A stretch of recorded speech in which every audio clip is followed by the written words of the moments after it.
Bismillah ar-Rahman ar-Rahim. Alhamdulillah Rabbil Alameen. Wassalatu wassalamu ala Sayyidina wa Nabiyana Habibi Ilahi Rabbil Alameen Abil Qasim al-Mustafa Muhammad. Assalamu alaikum and welcome to the fragrance of the month of Ramadan, a series of program that is dedicated to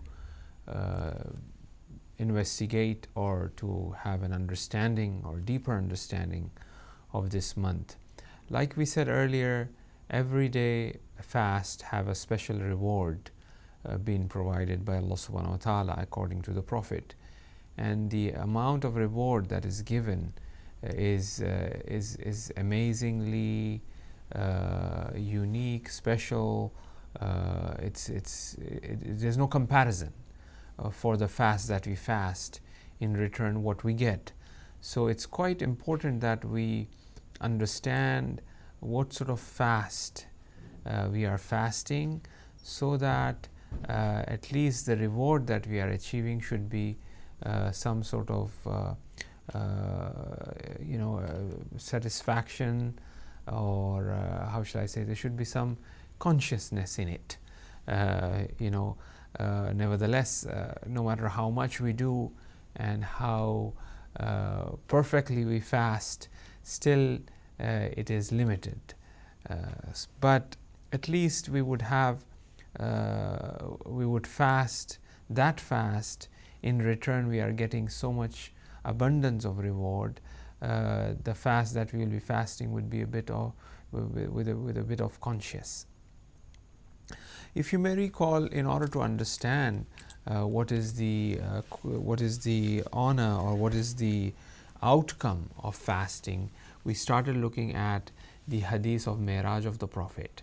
The hadith of Mi'raj of the Prophet is when Prophet went to Mi'raj, Allah subhanahu wa ta'ala asked the Prophet, "O Prophet, do you know what is the result or what you achieve? What is the heritage of fasting?" Then the Prophet said, "I don't know." Then Allah said, the heritage of fasting is eating less. The eating less will bring about wisdom. The wisdom will bring about yaqeen. The eating less will bring about silence. Speaking less will bring about wisdom. Wisdom will bring about marifat. Marifat will bring about a state which is known as certainty, yaqeen. And this yaqeen and this state will bring about a state where a person care less whether he wake up in the morning with troubles or whether he wake up in the morning with pleasures. It doesn't really matter to him. And this is the state or the station of those who are pleased with Allah subhanahu wa ta'ala. They are known as the Ar-Radin, those who are pleased. And then Allah says, Faman amala bir-rida, a person who acts upon rida, the station, those who have this, they have three qualities. One is the quality that he will be given shukr without any jahalat in it, without any ignorance in it. Number two is zikr, without any forgetfulness in it. Number three is muhabbat, love, without being overpowered by any other love of creation. Then Allah says that once he has that love, then فَإِذَا حَبَّنِي, then Allah will started to love the person who loves Allah subhanahu wa ta'ala, and Allah will make him an individual who is lovable by all creation. And then Allah will open his heart to the jalal, to the sovereignty and greatness of Allah subhanahu wa ta'ala. فَلَا أَخْفِئٍ أَنْهُ عِلْمَ خَاص خَلْقِهِ, and Allah will not makhfi any of the ilm khas, special, peculiar of the creation. He will have the knowledge of each and every creation to the minute detail. This is where we stopped, and I was talking about the incident of Sayyid Qazi Tabatabai, who was a student, who was the teacher of Allama Tabatabai. Qazi Tabatabai had many sons, and one of his sons who was interested in ulum gharibe. Ulum gharibe, which is known as strange sciences, such as numerology, such as astrology, such as Jafr, ilm Jafr, for example, such as palmistry, all of these sort of chemia, alchemy, all of these things are considered to be face reading. All of these things are considered to be ulum gharibe, which means that strange sciences, and people study that. Magic, for example, white magic, people study that. So therefore, his son was interested in that, and Sayyid Qazi would always speak to his son and would say that, why don't you pay attention to your fiqh, to your Quran, to your religious sciences, which are hard and core sciences, not like marginal science such as ulum gharibe and stuff.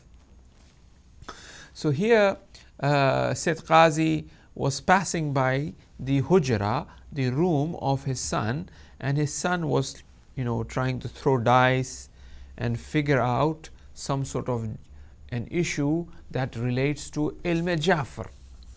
And here Qazi Tabatabai was passing by.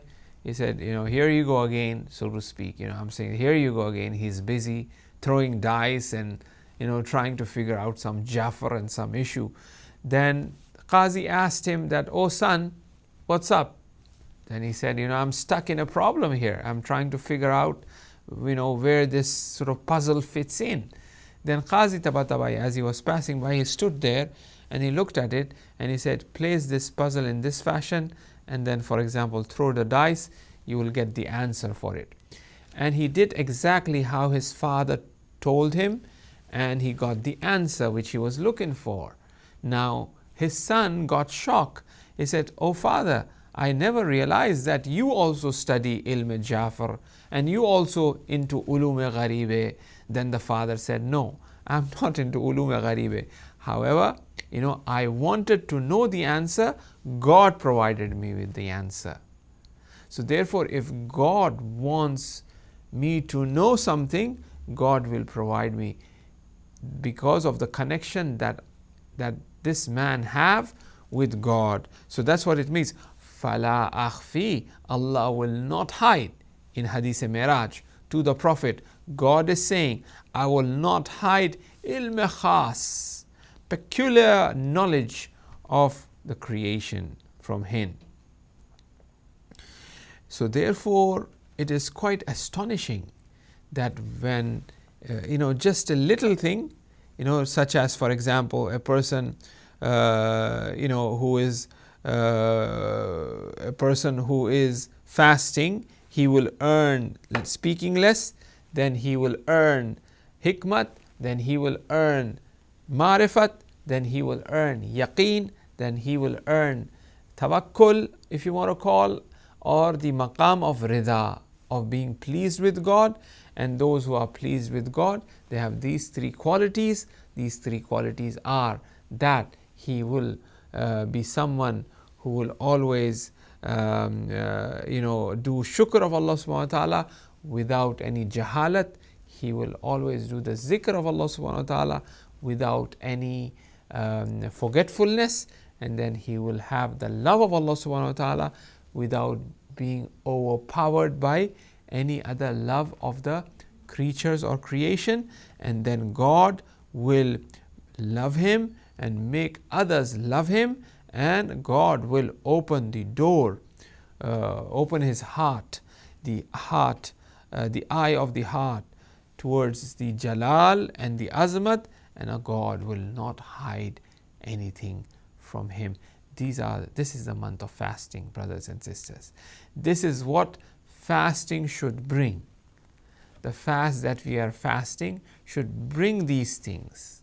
Well, obviously, it is not just one fast, it is a continuous fasting with this intention, and asking Allah subhanahu wa ta'ala that Allah opens the eye of our heart where we are able to see the Jalal and Jamal, that Allah subhanahu wa ta'ala increase the marifat of ours.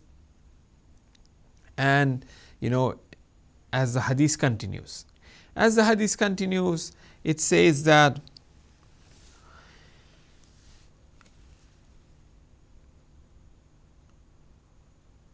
the knowledge that He has provided him in regards to the creation, I will provide him that, and I will not hide anything from him, and then I would sit with him in night when he is doing najwa. When he is doing munajat at night, I will be in his majlis. I will be with him, ma'hum. Majalisati ma'hum, as it says. And Allah will be with him when he is worshipping at night. What sort of great company that he would have. Where this fast should lead us to. It should lead us to the company of God. It should lead us to the love of Allah subhanahu wa ta'ala. Right? And I would listen to his kalam. And I will make sure that he listens to the kalam of the malaika. Right? He listens to the kalam of the malaika. And I would show him my deepest secret. God will show his deepest secret, who he is. This is very special. This is very unique. This is fascinating that a person with fasting will be able to reach to this maqam, where he uncovers the veils, the hijab, and he comes closer and closer to God, where God shows his secret. As the Prophet, he himself always asked Allah subhanahu wa ta'ala, "Oh Allah, increase in my astonishment," because God is astonishing. God is the one who is mystery. He shows himself. He surprises the worshipper, the abd. Is fascinating. It's like, for example, when you stand in front of the shore, the waves are continuously coming. One doesn't get really bored if one focuses on these waves that are coming. That's how God is. God is amazing. God shows himself, his jalal, his jamal, his beauty, his sovereignty, his power. That's what happened. When Musa alayhi salam went on that وَوَعَدْنَا مُوسَى ثَلَاثِينَ لَيْلَةً وَأَتْمَمْنَاهَا بِعَشْرٍ. Musa on the Kuwatur, fasting, doing zikr of Allah subhanahu wa ta'ala, worshipping Allah subhanahu wa ta'ala. Eventually, he reached to a point where he started to love God. When he started to love God, he wanted to see God. He wanted to see that deepest secret, although God has showed, but he really wanted to see God with his naked eye. And he requested it, "Oh God, can I see you?" God said, "Oh Musa, you do not have the power. You will not be able to persevere me. You will not be able to see me. You have to persevere a lot in order to reach that daraja, to see the different kamalat of Allah subhanahu wa ta'ala." Musa said, "Yes, I would." Then Allah said, "Musa, sit by the mountain," and then one after the other, the manifestation, the divine manifestation started taking place. Ranks of angels, malaike, descending from the heaven, one after the other. Musa sitting there, "Is this my Lord?" The angel says, "Persevere, Musa, persevere. You have asked for something very big. It is not something very little that you have asked. You have asked that you see God. Thunder, lightning, thunderbolts, lights, angels, colors, one after the other started coming. Musa always asking, is this it? Is this it? Angels, malaika say, persevere, persevere. And finally, that tajalli, which means that theophany, that reflection takes place, by which the mountain turned black and Musa fell back unconscious on the ground. He couldn't see God with his naked eye, right? So, but how did it started? How did this love came about? Najwa, nights, worship, sitting with God, fasting during the day, doing the zikr without forgetfulness, thanking Allah subhanahu wa ta'ala. It's fasting. In Hadith Miraj, it says, Ya Ahmad, hal ta'alam ma mirath as-sawm. What is the mirath? What is the heritage of this fasting?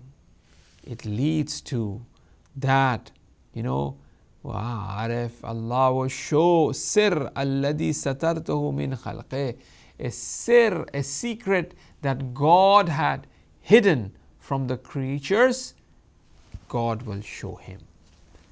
So brothers and sisters, this is the fast that God really wants from us. And this is what we should be, aiming for. Another point that I would like to mention in the end, brothers and sisters, that is God in this month, the way He has honored us by this fasting, have said that I have revealed the Quran in this month. So I would like to point out that this is the spring of Quran. This is the month in which the Quran was revealed. So I would recommend, right, that we dedicate ourselves for recitation of this book. As the sermon of the Prophet, which says that a person who recites one verse from the Quran, it is as if he is reciting the whole Quran. Where can you expect this to happen other than the month of Ramadan? It is the beginning of the month of Ramadan. Today we are, fasting the second fast. I request and I ask Allah subhanahu wa ta'ala for myself as well, that we finish the whole Quran in this month, that we recite Quran in this month, that we pay attention to the Quran in this month. If you may recall the hadith of the Prophet, that the houses in which the Quran is recited, they shine like a star for those who dwell in the heavens. The habit of the ulama in the past, as Ayatollah Jawad Amali mentions in one of the book, was that they would keep their house always with the recitals of the Quran. For example, if the father recites after Fajr, the son will continue when the father stops reciting it. And the son stops, the mother continues. And the mother stops, the daughters takes over. Then the time of Zuhr comes. Then they pray. And then after that, another daughter or son. So therefore, always da'iman, continuously, someone is reciting Quran in their house. That's how they would distribute that, because there is so much barakah, there is so much benefit in the recitation of the Quran. As this month is the month of Quran, it is highly recommended that one should really pay attention to and look at the meaning, look at the tafsir, if they have time. But just recital itself, just paying attention to the recital itself is very important, brothers and sisters. Dedicate some time, dedicate an hour, maybe after Fajr. One could, when we could sit and sort of, read text messages for 15-20 minutes. the forwards that we have, yes, they are beneficial. Could be hadith, could be a clip or something, 7-minute clip, 5-minute clip that we watch and about the month of Ramadan, about dua and stuff, for example. When we could do that, why can't we dedicate ourselves to recite few verses of the Quran every day? So I commend to my dear brothers and to my dear sisters that they, and also children as well, youngsters as well, that they sort of look into the recitals of the Quran in this month of Ramadan. Now, few things that I just wanted to point out to you in regards to, once again, fasting and the understanding and the importance of the fasting is that, see, fasting is a source through which one is provided with takhliya. Takhliya means cleansing. Physical cleansing takes place where a person doesn't eat, try to get rid of the, it's a detox. One is detoxing oneself. One is detoxing one's body. Eating less, right? Speaking less. Remember that hadith as well, right? One eats less. One cleans the system. One is detoxing, all the acid and the bad sort of things goes away. The same way is the detox of the soul. By fasting, one is getting rid of its takhliya. See, because the month of Ramadan, as we said, is the month in which Quran nuzuls, Quran descends. Well, you have to have zarf, meaning that you have to have space, you have to have a place in which the Quran will do nuzul, in which the Quran will come.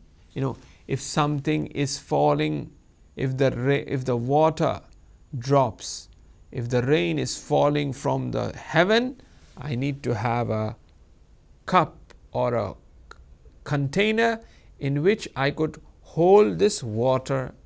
So as the month of Ramadan is the month of the nuzul of the Quran, so now I need to have this zarf, I need to have this container to be clean, to be empty. So it is khalwa.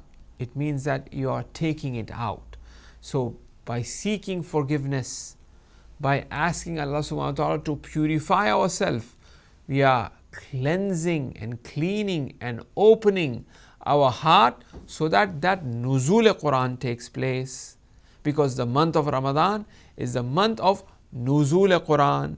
If the Quran was nazil, revealed upon the heart of the Prophet on the night of Qadr, then the Quran will be nuzul, nazil upon the heart of the nation of the Prophet as well. Because the nation of the Prophet and the Prophet, they share with each other, right? So therefore, the more I cleanse myself, the more I do khalwa, the more I get rid of my sins, the greater the Quran will be there. So therefore, the hikmat, or the one